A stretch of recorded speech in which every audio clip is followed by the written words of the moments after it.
ओमराजेनं जर शिवसेनेत जाण्याचा निर्णय घेतला तर मी माझी उपचार प्रमुख म्हणून भूमिका कालच स्पष्ट केलेली आहे की जर त्यांनी असा निर्णय घेतला तर मी धाराशिव शहरात दिसेल तिथे तोंडाला शेण फासणारा मी एकमेव राहीन म्हणून मी कालच माझी भूमिका स्पष्ट केलेली आहे. जर ओमराजे निंबाळकर जर शिवसेना सोडून शिंदे गटात जर जात असतील तर ते खूप ही आहे की एक लेकरू आईला सोडून चाललंय.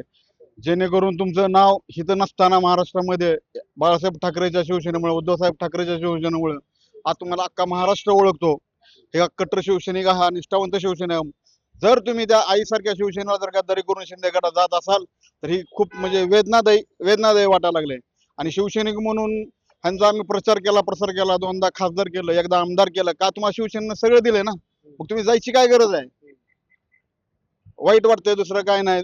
की बाबा तुम्ही असं करू नका.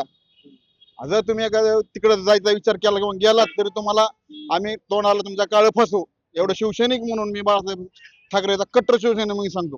नाही, पण काही खासदार आणखीन पण त्यांच्या सोबत आहेत. त्यांचा एक स्वतंत्र गट निर्माण होतोय अशी देखील चर्चा सुरू आहे. ओमराजे एकीकडे उद्धव ठाकरेंचे अत्यंत विश्वासू म्हणून ओळखले जात होते. काय सांगाल? विश्वास म्हणजे आता ओमराजेने सांगितलं होतं की बाबा हे माझ्या वडिलासारखेच आहेत उद्धवसाहेब बाळासाहेब ठाकरे. त्यांना ते मुलासारखं प्रेम दिलं. एकदा आमदार केलं, दोनदा खासदार केलं. जरी तुम्ही त्या माणसाच्या पाठीत जर खंजीर खुपसत असाल ही चुकीची गोष्ट आहे.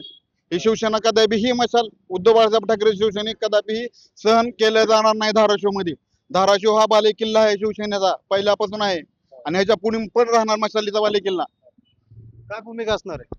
भूमिका म्हणजे नमस्कार, मी 1989चा प्रथम शाखा प्रमुख आहे. त्यावेळी आमचे संपर्क प्रमुख आज म्हणजे स्वर्गीय विलासजी भानुशाली साहेब कुर्ल्याचे नगरसेवक, ते संपर्क प्रमुख असताना त्यावेळेस आम्ही 89चा शिवसैनिक आहे. त्यानंतर पक्षात वेळोवेळी काम करत असताना आता ज्यावेळेस पहिल्यांदा माननीय आमदार कैलासदादा पाटील ज्यावेळेस आमदार झाले त्यांनी मला आता उपशहर प्रमुख म्हणून या शहराची नियुक्ती केली. पण आता ओमराजे तिकडे शिंदे गटात जात असल्याची चर्चा सगळीकडे सुरू आहे. काय वाटतं शिवसैनिक? शिवसैनिक म्हणून एकच वाटतं, ज्यावेळी 2009 साली आम्ही मातोश्रीवर धाराशिव शिवसेनेच्या आमदाराची उमेदवारीची मागणी करायला गेलो त्यावेळेस माननीय दिवाकररावजी साहेब, आमचे दिवाकररावजी रावते साहेब आमचे संपर्क प्रमुख होते.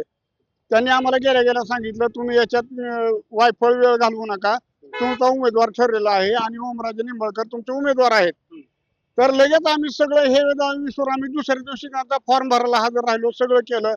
आणि ओमराजे आज आमच्या भावासारखे आहेत, आम्ही त्यांना भाऊ मानतो. आज ओमराजेंना शिवसेनेनं काय दिलं नाही. त्यांना पहिल्यांदा आमदार केलं, 2 वेळेस खासदार केलं आणि एवढं करून जर ते असं करत असतील तर निश्चितच ही बाब निषेधार्ह आहे. असं भविष्यात फटका म्हणजे मला सांगा, आतापर्यंत जे काय तुम्ही धाराशिव मध्ये पाहता आला, सुरुवातीच्या काळात आपल्या धाराशिव जिल्ह्याचे 3 आमदार होते.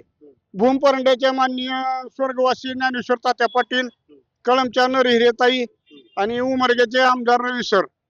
हे एवढं आम्ही म्हणजे आमच्याकडे साधा शिवसैनिक झाल्यानंतर तो वेळोवेळी ओमराजेंनी जर निर्णय शिंदे गटात जाण्याचा घेतला तुम्ही सोबत असणार त्यांच्या? ओमराजेनं जर शिवसेनेत जाण्याचा निर्णय घेतला तर मी माझी उपचार प्रमुख म्हणून भूमिका कालच स्पष्ट केलेली आहे की जर त्यांनी असा निर्णय घेतला तर मी धाराशिव शहरात दिसेल तिथे तोंडाला शेण फासणारा मी एकमेव राहीन म्हणून मी कालच माझी भूमिका स्पष्ट केलेली आहे.